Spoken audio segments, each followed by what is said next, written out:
I'm going to call on Mr. Andre Harper, our valedictorian from Newport Vocational Training Center, to come forward and give his address.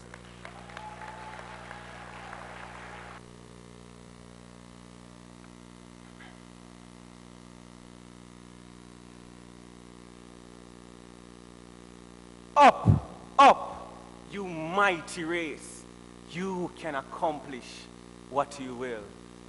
Those are the words echoed by our great national hero, the Right Excellent Marcus Mosiah Garvey.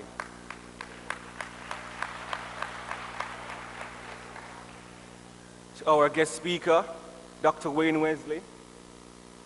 Oh, sorry, our guest speaker, Mr. Milton Samuda, rather. Our Master of Ceremony, Dr. Wayne Wesley, honored guests on the platform. To you, my fellow graduates, parents, friends, well-wishers, I bring you greetings. Although the statement quoted earlier was made decades ago, it still serves as inspiration, as motivation, as encouragement to thousands of people living in today's world.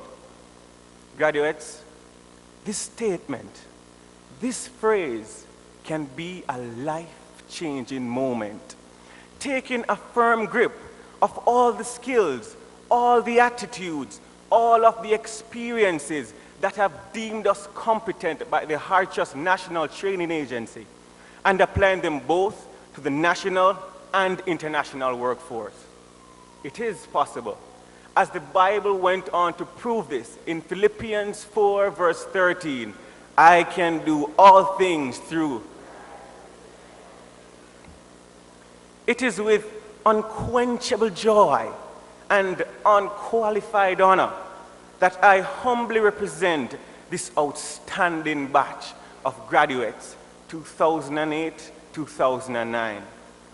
For some of us, it has been a long year, a long 12 months, studying and preparing for assessments, doing numerous projects and coursework pieces, participating in the many learner-centered activities, and for those who took on additional responsibility, like I did, such as being a part of the Learners' Council or being a safety warden.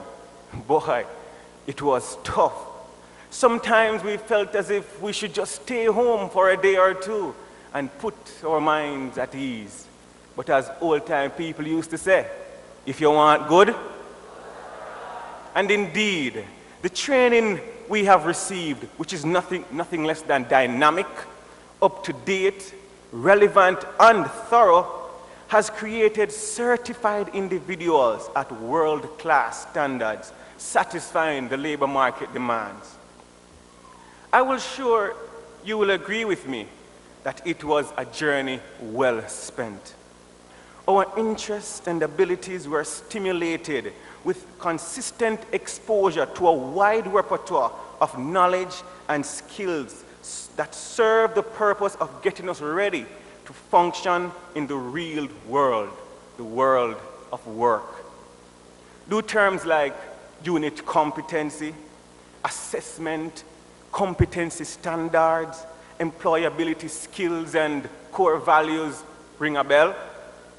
A constant reiteration of these and other principles by those under whose tutelage we were guided has truly made this past year an unforgettable experience. We have learned never to settle for mediocrity, that everything one does is a reflection of self. We have the power and ability to improve on our previous improvements, to learn and to reach and surpass any expectation. Upon reflection, graduates, we have come of age. Another chapter has been closed. Now, Hartrust NTA did not provide us with mere information relevant to the working world, but also gave rich and accurate practical tips that will make us marketable for jobs in the same league of the university and college graduates. We have received technical and vocation education and training, entrepreneurial and employability competencies that have made us stand out over all the institutions here in Jamaica.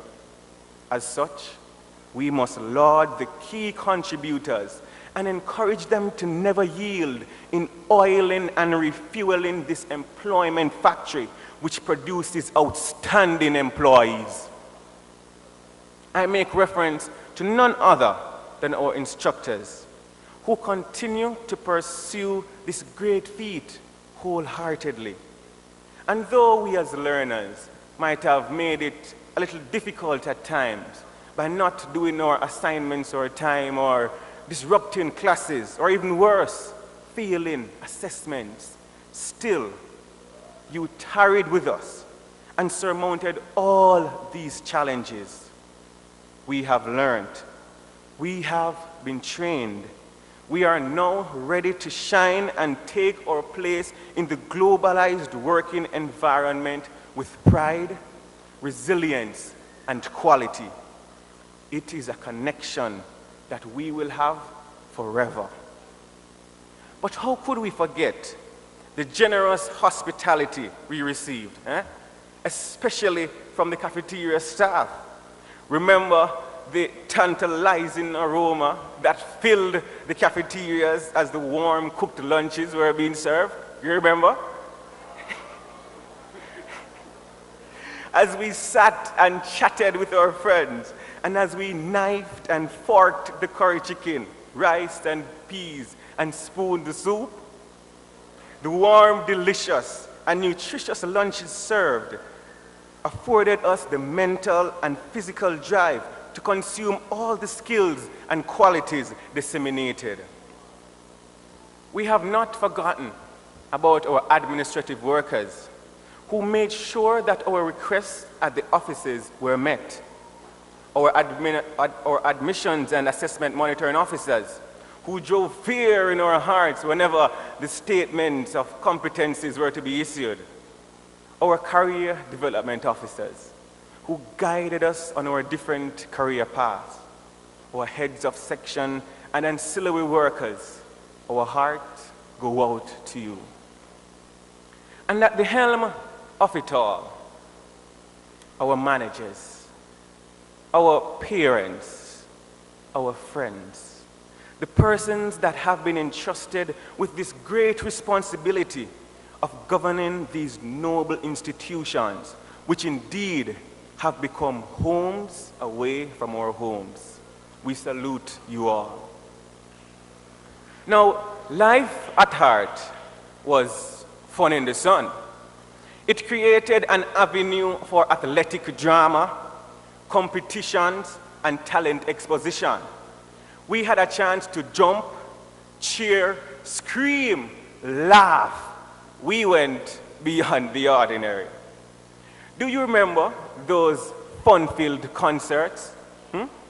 The salads on the football field?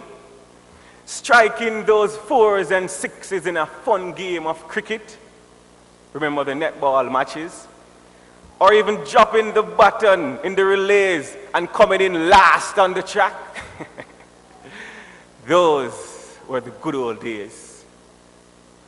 But my fellow graduates, in these trying times, when the recession has taken such a toll on us, let us run with patience the race that is set before us, looking to Jesus, the author and finisher of our faith.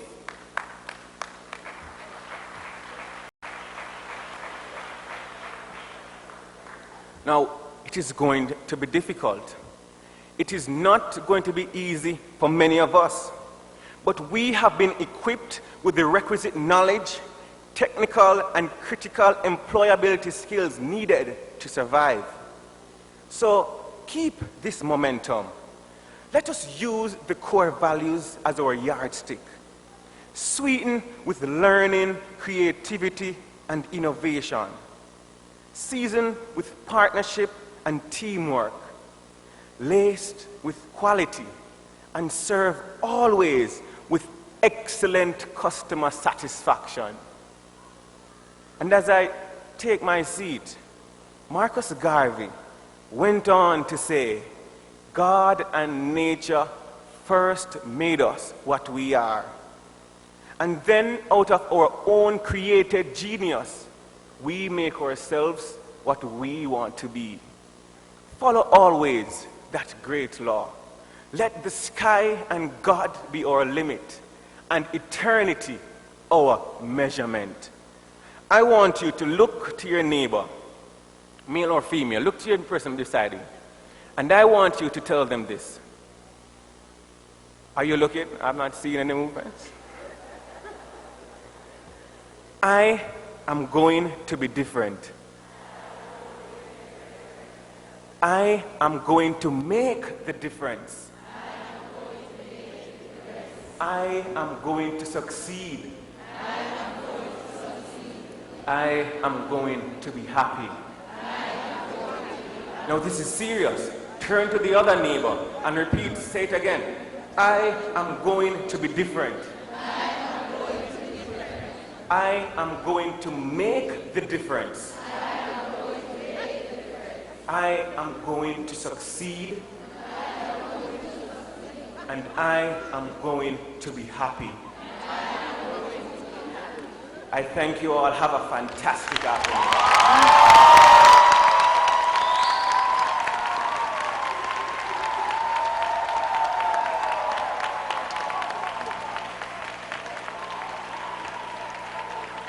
Wonderful, wonderful, wonderful.